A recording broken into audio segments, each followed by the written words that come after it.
Sa sündisid kriisirasedusest koos oma kaksikõega ja see asi oleks võinud kõik teisiti minna. Kuivõrd sa oled tagasi mõelnud selle peale, et kuidas see mõjutas?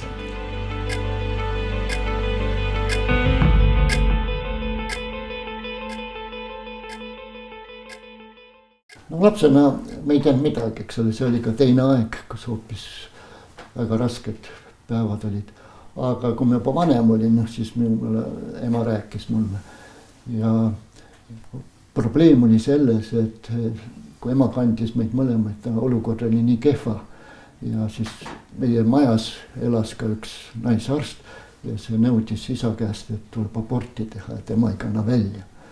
Ja siis isa ei olnud nõus, siis ta kutsus arstlikke konsiiliumi kokku ja kõik teid ütlesid, et tuleb rasedus katkestada, isa ütles, tema nõus ei ole. Ja ema ütles, et ta oli seal kõrval toas, olid suured klaasuksed ja kuulisid vaidlusele või nii kõvaks juba. Ja isa ütles, tema ei ole nõus. Ja tänu isa usule me tulime, sündisime, kuigi me sündisime 8-kuuselt, 1 kuu varem. Aga arst ütles, et see oligi ime, et tavast 8-kuuselt öeldi, et on tõenäosus, et ei läheb halvasti, on palju suurem kui 7-kuusel sündida. Nii et me sündisime kuu aega varem, aga kõik läks ilusasti. Ja nii et tänu isa usule olen mina elus. See oli homse päeva seisuga, oli see 82 aastat tagasi. Jah. Sündisite 8 kuuselt ja kõik oli täitsa korras, mingit probleemi ei olnud. Kui sa mõtlesid selle peale, kas see kuidagi mõjutas sind, sinu arusaama, sinu tõekspidamisi? Ei, mind ei mõjutanud üldse, sest ma tundsin, et see on nii loomulik, et Jumal hoidis, eks ole, Jumala käes on elu. Minul ei olnud üldse see probleemiks. Ainult ma teadsin, et selline olukord oli. Et tänu isa usavlu on ma nagu elu mulle kingitud.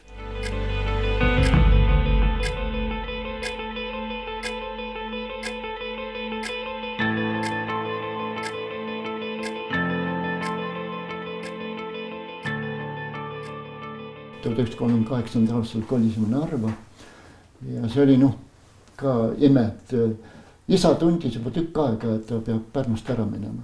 Ja siis me kolisime 38. aasta suvel, ma olin 1,5-aastane. Ja huvitav, et mul on meeles see kolimine, see suur pea, ma siin mõne õdedeks küsin just täpselt, sellised pildid, nagu mul meeles on, olidki nii täpselt. Ja see päästis meie pere. Et kui Vene väed sisse tulid, siis mu isa otsiti taga. Aga siis ei olnud ju sellist infot. Ja ta oli esimesse 5 nime hulgas oli isa, keda oleks ära küüti terve me pere. Nii et see, ma olen ikka imestanud, kui isa mulle rääkis, et tema sise tunnetab ära minema, et ta oli sõna kuulelik. Ja teiseks ka see, et ta nägi nagu kokku langumas see ettepanek. Ja nad ütles, et maksavad talle Baptistiliit Inglismaalt maksab talle sama palga, mis ta sai oma töö juures. Ja siis me läksime Narva, see päästis meie terve pere. Millal sa sellest aru said, et selliseid juhuseid, mõni nimetab seda juhuseks, mõni usub, et see on Jumala juhtimine, et need on olnud olulised ja väga tähtsad teie eludes? No mina ikka pean kõike nagu Jumala juhtimiseks. Oma elus, ka isa elus. Et need on nii võimsad asjad, et seal ei saa mingi juhust olla. Nii et isa usk, et ta uskus, et Jumal hoiab ja see on õiget ja abordid tema oli põhimõtteliselt selle vastu. Ja muud otsused ka must hiljem elus tegid, see on mul alati nii lapsepõlvest nii omane, nii loomulik, et see on Jumala käes on elu ja tema on elu juhtinud. Kui sa ütlesid, et see on sina jaoks selline naturaalne või tavaline või loomulik keskkond, siis kas oli mingi hetk, kus sa saad aru, et igaühe jaoks ei ole loomulik, see ei ole päris tavaline, et siin on ikkagi keegi teine või kõrgem jõud või keegi kuidagi juhib. Kas sa mäletad seda hetke, kui sa tabasid selle ära? See oli lapsepõlves mulle nii kaasa nagu sündinud, et ma iialgi ei kahelnud selles. Ja ma tundsin oma elust, ma nägin seda ja ka oma perekonna elus ja isa ema elus. Nii et ma nagu pidasin seda nii loomulikuks. Nii nagu Jumala olemasolu oli minu jaoks nii loomulik, et ma iialgi ei kahelnud Jumala olemasolus. Sa pole kunagi kahelnud, Jukas Jumala? 82 aastat oled elanud, pole kunagi kahelnud? Nendega kahelnud. Ja kui mind taheti komnooriks võtta, siis direktor kutsus mind välja, mul oli just nii õpetukus, et miks ma komnooriks ei astu. Ma ütlesin, ma ei saa astuda, miks pärast? Ma ütlesin, mul ei ole võimalik astuda komnooriks. Mis pärast? Ma ütlesin, ma usun Jumalat. teie komnoor või Nõukogude noor usute Jumalat, ma ütlesin, mina usun Jumalat. Ja siis ta jättis mind terveks tunniks oma kabinetti ja püüdis siis tõestada mulle, et Jumalat ei ole. Aga see oli nagu öeldakse, ane selge külma vett. Tal ei õnnestunud teostada.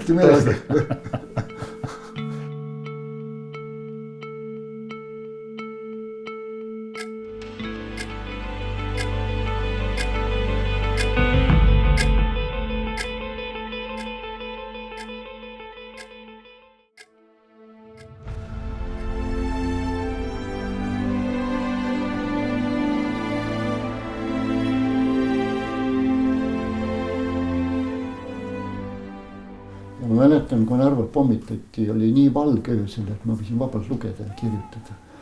Ja siis, kui rinne tuli lähemal, siis pidi perekond ära minema, isa saatis teel vanaemaga sinna.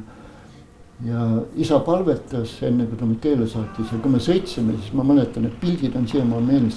Mõlemad tee ääred olid rahvast täis. Mõni vanaemake tuli väikse kelguga, mingi komps oli peal, aeti kõik linnast välja. Ja siis see lennuk tuli, ma ei tea, kas 4 või 5 korral, ta tuli nii madalalt Vene lennuk ja lasi kuulipüüda valangu üle auto. Ükski kuul ei tabanud.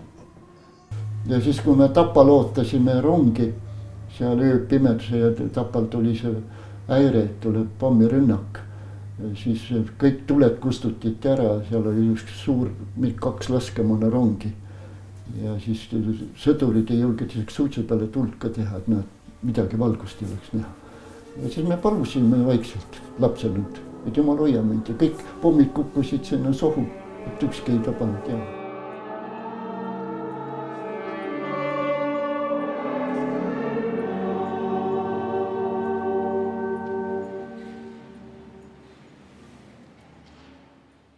Ma olen elus nii palju näinud ja seepärast mind ei saanud keegi kõigutada, sest elu kinnitas seda, mis ma lapsepõlvest kaasa võtsin. See oli ebapopulaarne tol ajal olla usklik, eriti koolis. Sul oli sellega sehkendusi ka, eks ole, sa läksid ülikooli õppima arstiteadust ja öeldi, et käisid lõpeta või ühesõnaga sulle lastud seda teha. No seal oli üks komsorg, kes oli noor mees ja hästi aktiivne, eks ta tahtis nüüd näidata midagi oma tegemisi ja siis kutsuti terve kool kokku, ma ei tea, et klassijuhataja ütles, et me käisime õhtupool siis poiste gümnaasium, et tule saali, et võib-olla jätavad sind rahule. Ja siis, kui ma saali sisse astusin, siis ma vaatasin terve kooli kokku kutsutud mind. Ma olin 7. klassis ja siis üks poiss, kes oli gümnaasiumi 11. klassis. Meid siis pandi sinna koolite seisma, ma mäletan, paar tundi ja siis püüti naeruvääristada seda usku, eks ole. Ja ma mäletan, ma tulin koju ja mitte enda pärast mul ei olnud kurb, aga mul oli kurb nagu, et Kristus nagu laimati, eks ole. Ja siis ma mäletan, võtsin piibli, Ekstra testamendi, isa mul oli 12 aastalt. Ja tuli see Salm 1. Peetruse kirjas, kui te usk läbi katsuda, peab leitama kalli hinnalise mõlevat kullast, mis ka tules läbi katsutakse. Ja siis ma sain nii rõõmsaks ja nii, et Jumal nagu saatis mind, aga huvitav see, et õpilaste poolt ei olnud mingit pahatahtlikku suhtumist.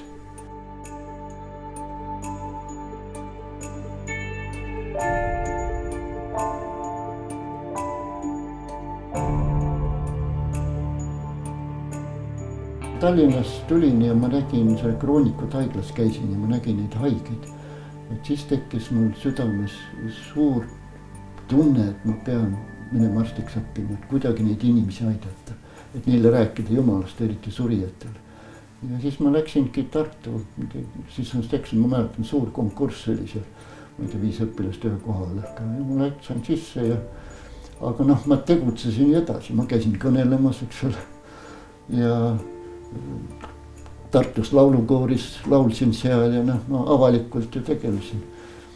Ja siis KGB-st tuli muidugi korraldus, et mind ülikoolist välja visata.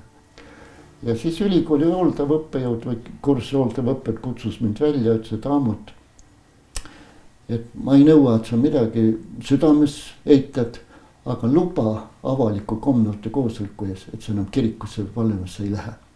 Ja ma ütlesin talle, et seda lubadust ma anda ei saa, mida me elus ei pea. Ja siis ta vihastas mu peale ja siis me hakkasime juttu ajama.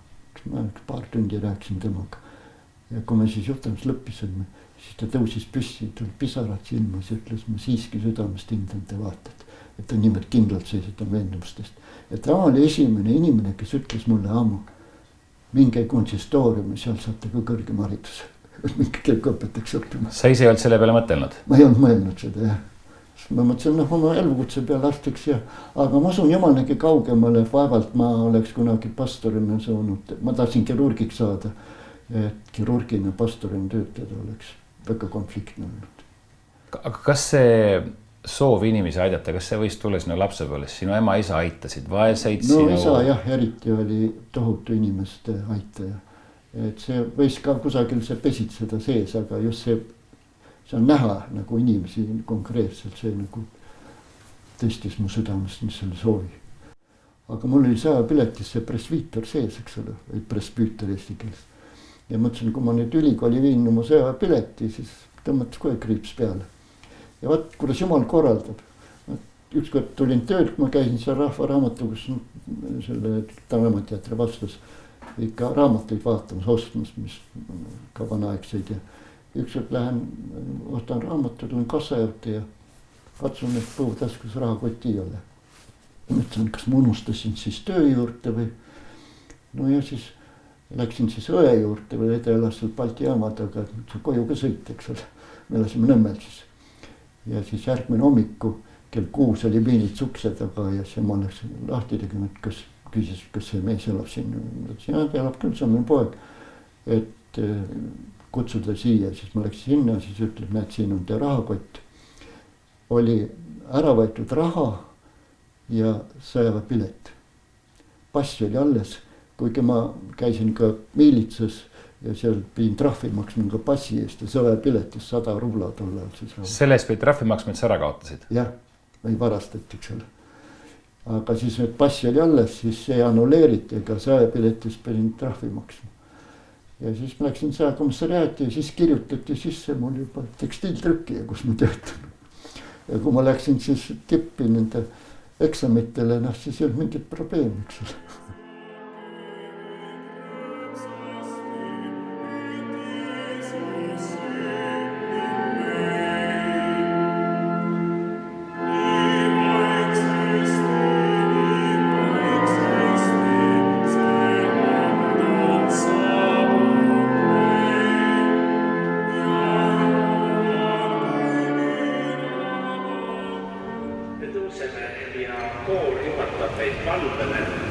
Ma loen eesti keeles selle palveteksti enne. Taevane kuningas, sa trööstja, sa tõe vaim, kes sa igas paigas oled ja kõik. Ma mäletan, ma olin teisel kursel, siis mul üks Pärnust üks tuttav poiss tuli mulle külla. Ta õppis päevases ja siis ta ütles, et meil räägiti seal marksismi loengul, et meil üks baptisti õpetaja on siia sisse pugenud, küll me tast lahti saame. Ta ei teadnud, et sina oled see baptisti õpetaja. Kogu läbi oma elus oled siis nõukogude perioodil vähemalt, ütleme sellise teadliku ja suure osa oma elus sa oled pidanud selle võimu ja selle totalitaarse süsteemi vastu kogu aeg olema. Kas sa ei mõelnud kunagi, et ma ei viitsi, ma olen käega, ma olen siukene vaikne nurgatagune kristlane, et ma ei taha selle survega enam tegeleda? Ei, sellest ei tulnud kunagi mul mõtet ja mul kartust ka ei olnud näiteks. Ja ma mäletan, kui ma Tallinn tulin, see Ruusna kutsus mind siis Nõmmele noorte tööd tegema, siis tuli kõik salaja. Ja siis ta tahtis, siis tuli see 60 aastal, et kõnelda võivad ainult nõukogude liikmed. Nõukogu oli 3 liikmene, pastor ja nõukogu võib kõnelda, ei külastada keegi muu. Ja siis Ruusna tahtis mind ja minu isa, kogudus valis, et me saime kõige rohkem hääli. Ja ma ei tea, see 3. oli, et siis me moodustame nõukogu. Aga ta üks usuasjade voliniku juurde, et kinnitama ja siis julgeolek tõmmas isa ja minu nime maha, nii et me olime nii tuntud seal KGB-s, aga mul ei olnud kunagi hirmu, isegi seda hirmu ei olnud, et kui mind välja kutsuta, mis minust saab, et mitte iialgi ei tulnud see. Sind ei häirinud see ka? Üldse ei häirinud. See on ebatavaline, miks see sind ei häirinud? See on nii loomulik, ma teadsin, et see nii on ja midagi ma teha ei saa, aga ma teadsin seda, et Jumal on minuga.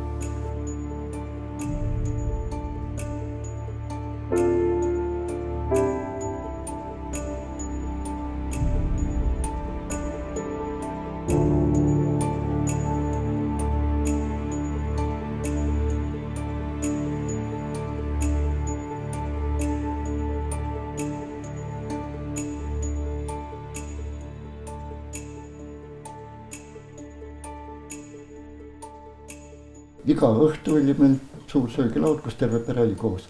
Ja siis, kui me söönud, siis isa tegi terve perega õhtupalve. Nii et me alati põlvitas, mis lõppes alati, siis isa luges mõne teksti piiblist ja siis lõppes siis meie isa palvega.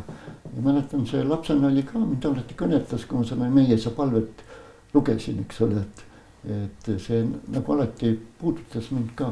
Ja see oli nii loomulik, ma mäletan, ükskord oli üks parteilane meil külas, ta ööbis meil ja siis isa ütles, et õhtupalve kutsustada ka ja tema ka põlvitas. Ma ei tea, kas tema südames mõtles, aga ta oli põlvedana, et terve pere põlvitas ja tema ka põlvitas. Et isa, ma nägin, et meie usk oli nii loomulik, et sellepärast ja ka isa ja ema suhe näiteks. Huvitav see, kui isa oli sünnipäev, siis ta alati ostis kingi emale. Ja ma küsin isa käest, aga võib-olla ta on kurb, et mina saan kingitusi ja temal ei tooda. Et see näitas seda armastust oma naise vastu. Aga eks ema oli väga super, tema koolitses suure perest ikka, ma imestan, kõiki lapsi ta riietas ja õmbles. Et see suhe, nõukogude ajal oli teistmoodi. Et see oli nagu, olukord oli teine ja ka inimesed nagu lahterdusid kahtega, siis uskliku alla, siis sa pidi väga teadlik otsus tegema, aga ei saa nii nime poolest olla. Et sa pidi arvestama, mul vanemate visati ka, ta oli õpetaja, pidi õpetajametest loobuma siin Tallinnas. Et see töö käis, ütleme, aga me oleme nii harjunud sellega, et see ongi nii.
Ja sina oma lastele siis jätkasid nii-öelda samas vaimus või samasuguse atmosfääriga, mis sa kodunt kaasa said? Ja mul, ma ütlen, et minu abikaasa, see oli suur jumala kingitus mulle.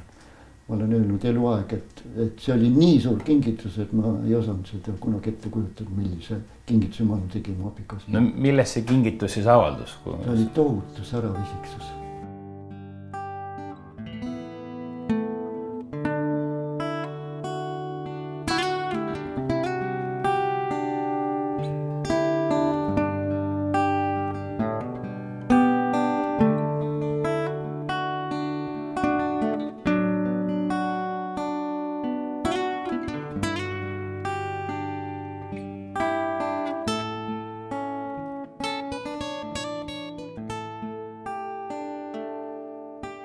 Viiskümmend 6 aastat ja 5 kuud tagasi toimus minu laulatus abikaasaga siin Oleviste kirikus. Läbi nende aastate, mis me võisime abielus olla oma abikaasaga, kuigi ta 19 aastat juba tagasi suri, on ikka tunne, et see õnnistus, mida me siit Oleviste kirikust kaasa võtsime, et see saatis ka läbi meie eluaastate.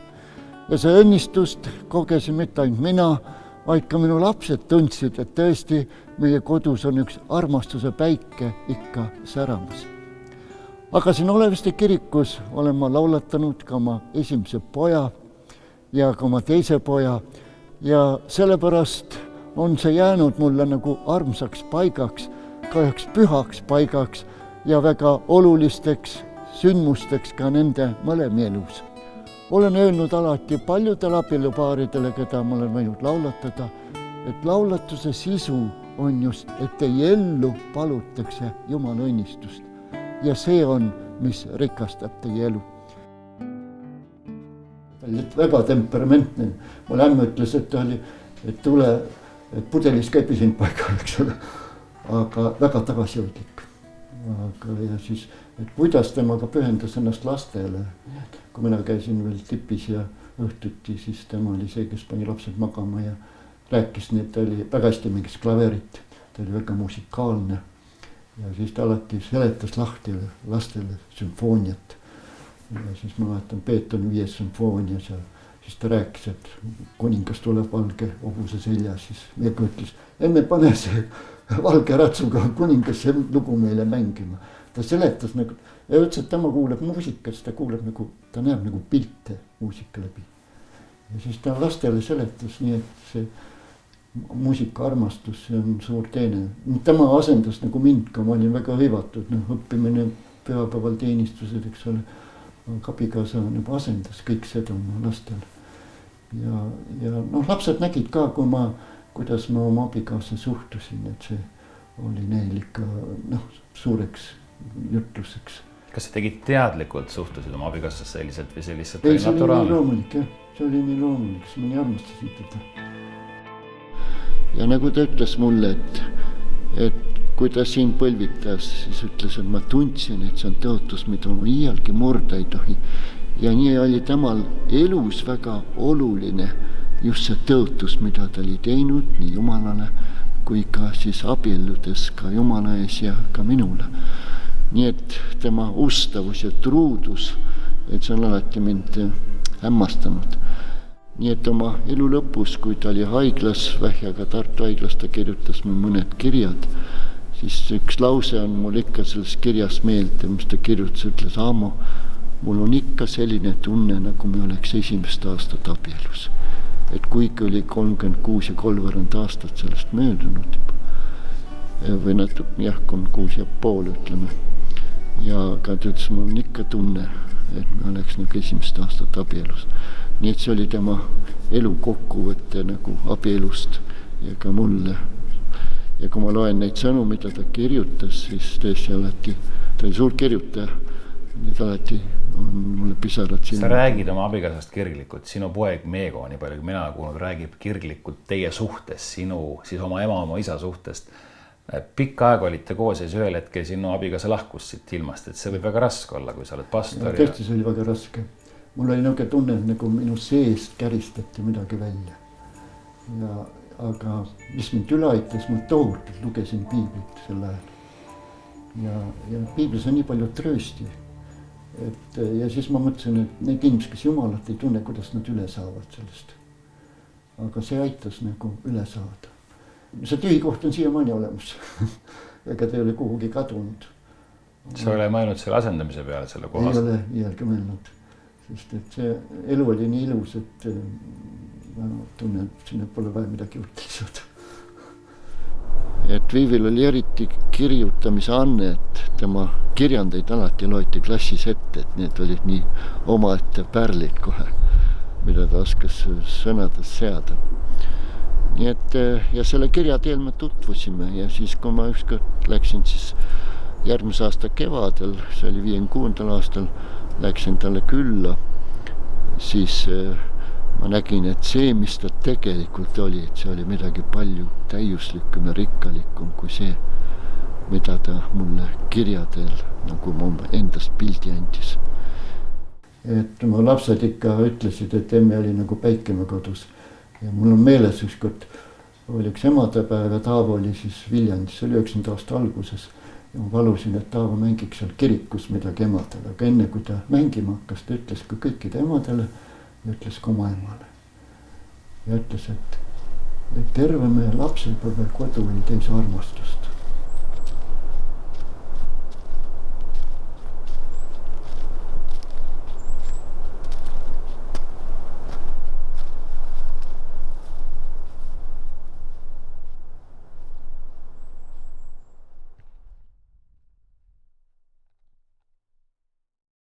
mul õemes rääkis mulle, ütles, et meil on olemas see hästi särav tütarlaps, aga tal on nii palju raskusi usu pärast ja see läks mulle nii südamesse, et ma kirjutasin talle, ma ei teadnud ta aadressi, kirjutasin ta sõbrannale, kelle aadress ma teadsin ja palusin talle edasi anda.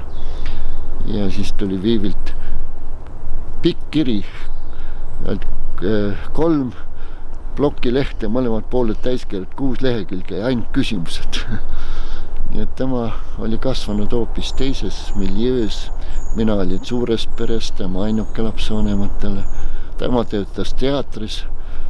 Tal istus lapsena juba teatris seal ja mul on kahju, et ta oma mälestusi pannud kirja. Kui Georg Ots ja Kurjev lõpetas konservatooriumi, siis tema oli nende diplomi või lõpueksamil, kuulis pealt üks ja istus seal saalis üksi päini. Ja nii tal olid ooperitest ja operettidest kõik nii selged, et kui väike lõik kusagilt tuli, ta ütles kohe, et see on sellest operetist, see on sellest ooperist. Me nägime nii palju armastust ja siis ta lisas juurde. Ja kui me nägime, kuidas isa armastas ema ja ema selle kaudu meid. Ta ei ütlenud oma mõtted, kui me lastena, tema venna jäi nimel, samuti või teda nimel. Nii et nad lapsed panevad ju kõike tähele, nad panevad palju rohkem tähele, kui me oskame ise nagu mõelda. Ja ta ütles, et me nägime seda, et see andis nagu naisele ka 2-kordse jõu, seda armastus üle kandama lastele.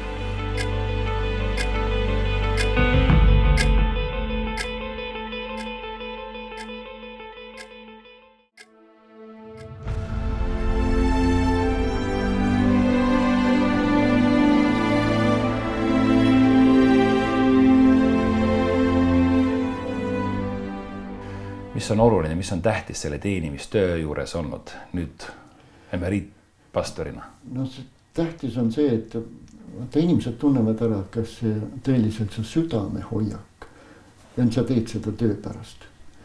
Ma olen ju ka andnud Viljandis, on siin usõpetust 3. gümnaasiumis ja lapsed tajuvad kohe ära, kas on sinu loomulik osa.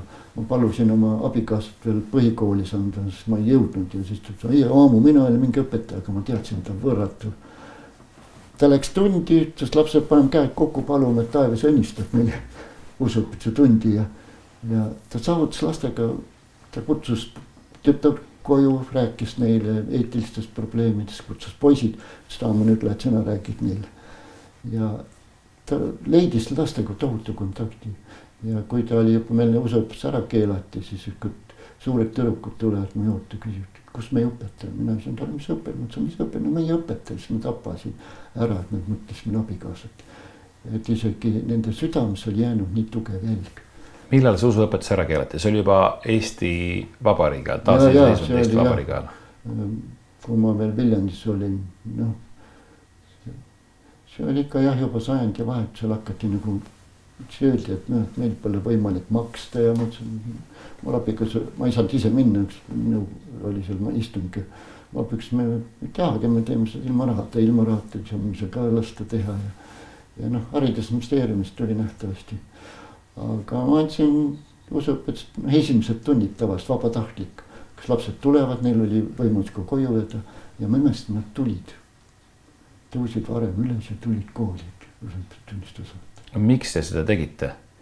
Ma tegin selle pärast, et kui ma Viljandisse läksin, siis ma nägin, et see kogus oli üsna vana, mõned üksik noored. Ja ma mõtlesin, et kui nüüd Jumal sinna armu ei kingi, siis 10 aasta peale seal kogudust põled. Vanemad inimesed surevad ära. Ja siis ma hakkasin oma kodus tegema noorteõhtult. Sest et ma kasutasin adventkoguduse palvema reede ja laupäeva, ma ei saanud kasutada seda. Ja siis mul oli lõpuks 40 noort, kes põhilist olid väljaspoolt tulnud. Noored ise kutsusid. Istusid mul põrandal, mul polnud tooli nii palju ja siis ma pidasin iga reede noort õhtut.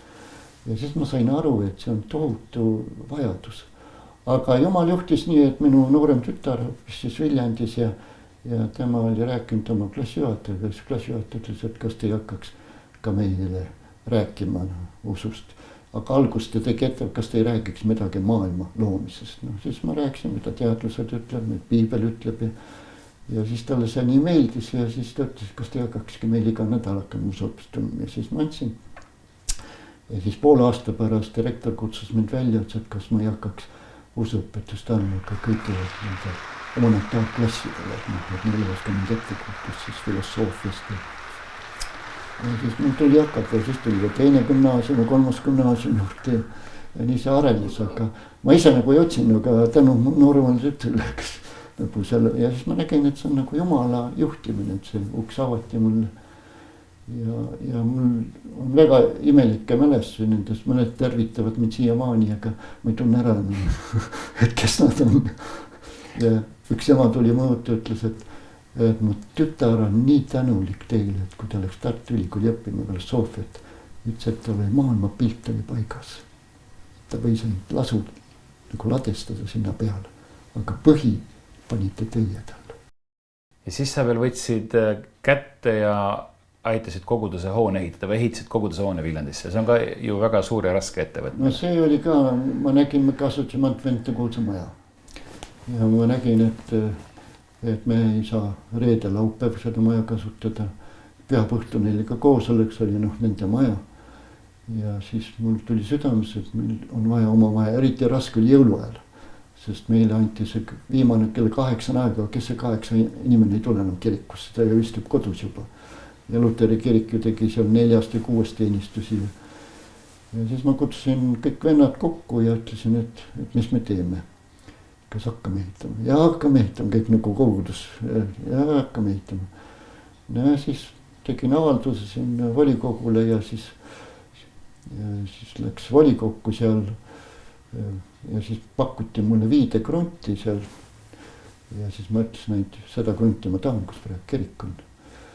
Ja siis läks volikokku, siis seal ütlesid, me ütlesid, et see kirik iielgi siia ära ei mahu ja olid seal mitte ettekäindid, aga siis oli üks ülostöör, oli abilinna peal, ta oli arhitekt.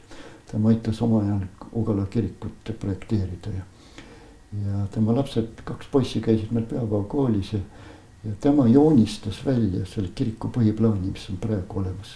Selle põhiplaani järgi ehitatigi. Ja siis teda nimetati kuldsuuks. Ja tema volikoolus tõestas, et see kirik sinna mahub ära. Ja siis pärast seda mind kutsuti ka sinna volikokku, ma olen sünnipäeval olin seal ja siis minul ei esitatud ühtegi küsimust. Ja tehti otsus, et see krünt antakse meile. Ja vaat siis, kui see krünt oli alles, siis ma kutsusin kohuse vennad kokku, ütlesin, mida me nüüd teeme, kas hakkame ehitama või hakka. Absoluutne vaikus. Alguses olid kõik suure hurraaga valmis ja siis olid kõik vaiteid, kui asi reaalseks hakkas muutuma. Vennad koos ja ma mõtlesin, et keegi ei tahtnud vastu olla, keegi ei julgenud poolt olla, ma ei tea, keegi ei taha vastutust võtta, eks ole. Ja siis ma tegin oma südames otsa, ma töötan siis Viljandi KEK-is elektroonikuna. Ütlesin, jumal, ma võtan 3 nädalat. Esimese nädala palun ja siis ma võtan piibli ja olen lahti ja kus siis sõrm peale satub, et see salm on siin vastus. Aga et see oli ühus, siis ma võtan 2. nädal ja 3. nädal ka. Ja kui kõik need 3 kirja kohta räägivad ehitusest, siis mina võtan sinu käest ka vastuse, et ma pean hakkama kirikut ja tuligi nii. Sa panid nagu Gideon villad välja? Jah, esimene oli Sakaria 6.15, teine oli prohvet Hagai 1.8, oli veel väga selge. Minge metsa ja tooge puid, ehitage mulle koda, et ma sellest võiks rõõmu tunda. Ja siis me läksimegi metsa puid tegema. Ja 3. oli Jeremia 30.18, et lein ehitatakse üles ja palee peab olema seal, kus ta on olnud.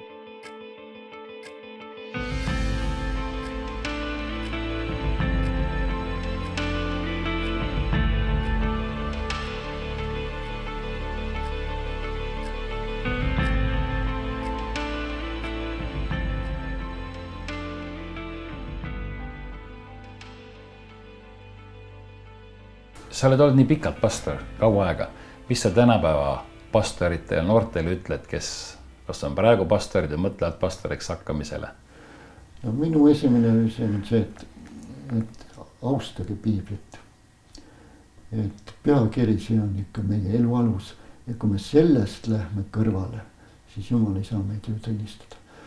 Et ma olen ju ka laulatanud väga palju abielupaariks ja üldse koguduses, nad helistavad mulle ja küsivad, et mul on registreerimisõigus ka, et kas ma võin laulatada. Ja siis ma räägin nendega siin samas toas ja ma ütlen, et teate, et mis on laulatus. laulatuse sisu on teie ellu palutakse Jumala õnnistust. See, kus see toimub, kas kirikus või kusagil mõisas või vabas loodus, see on sekundaarne. Aga sisu on see, et teie ellu palutakse Jumala õnnistust. Ja ma räägin neile ka näiteid ja siis ma ütlen, see on väärtus. Et kuidas seda, paljud tahavad ja tänapäeval looduses, et laulatada ja küll rabas ja metsas ja igal pool, kus meeldib. Ja ma ütlen, see ei ole määravat, aga see määrab, mis selle sisu on. Ja nii ma ütlen ka tänapäeva pastoritele, et tähtis on see, et me piibel jääks meil aluseks, et kuidas need välised vormid toimivad. Kas me teenistus on kirikus või väljaspool kirikut, et see on juba, millise muusikaga me seda teenime, et kõik muutub ajas. Aga see on juba sekundaarne küsimus.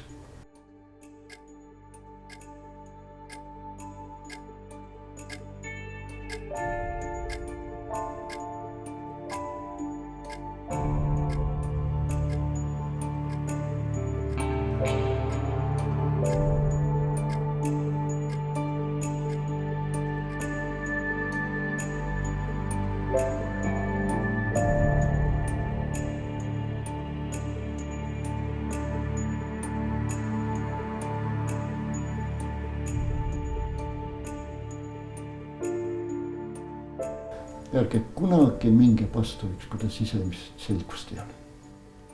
Kui Viljandi tehti mul ettepanek pastoriks tulla, siis ma ütlesin, ma enne ei tule, kui mu Jumala käest on vastus olemas. Nad andsid mulle 6 aega ja 6 aega mööda helistavad uuesti. Ma ütlesin, minul vastust ei ole, ma enne ei tule. Andsid 6 aega veel aega, see oli maikuus ettepanek. Ja 2 kuu pärast helistavad, ma ütlesin, et minul vastust ei ole. 3 kuud mööda uuesti helistavad, ma ütlesin, minul vastust ei ole, mina ei tule. Ma imestan, et nii kannatlikkus nii suur oli. Ja siis oli septembrikuu ja ma sõitsin bussiga, ma elasin ka Lasnamäel, siis sõitsin bussiga linna tööle. Ja siis korraga buss on rahvast täis ja palvetan vaikselt oma südames, et Jumal, ja ütlesin Jumalale, et mina sinna Viljandisse minna ei taha. Ja korraga nagu keegi oleks öelnud, ma ei kuulnud häält, ega see on nii võimas, aga kui mina tahan. Ja siis ma ütlesin, aga sina ei ole mind läkitanud. Teine võimas lause, aga ma olen sind juba läkitanud. Ja siis ma ütlesin Jumalale, et mul rohkem vastusest ei ole. Ja siis läksin, Meril oli see meie liidu president ja läksin juurde, et ma lähen Viljandisse. Nii et teine asi on see, et meil peab olema sisemine selgus, et see on Jumala tee. Ja et muidu me põleme läbi lihtsalt. Et kui minul ei oleks niisugust, võib-olla Jumal lasigi seda nii raskelt seda mõelda, et kui mul ei oleks sisemist selgust, siis ma usun, ma ei oleks vastu pidanud selle kirikuehitus ja pastoritöö ja kooliõpetused kõik. Et see lihtsalt ei kanna välja seda. Sa näed siis sellele kindlale veendumusele teadmisele, et see on Jumala plaan, koht ja aeg sinu elus, tema läkitas sind sinna. Ajad muutuvad kõvasti, need viisid ja teenistuse moed nagu vanasti olid, tänapäeval on totaalselt teistsugused, kas või sinu enda lapselaps, siis kes 3D kogudust juhib, eks ole.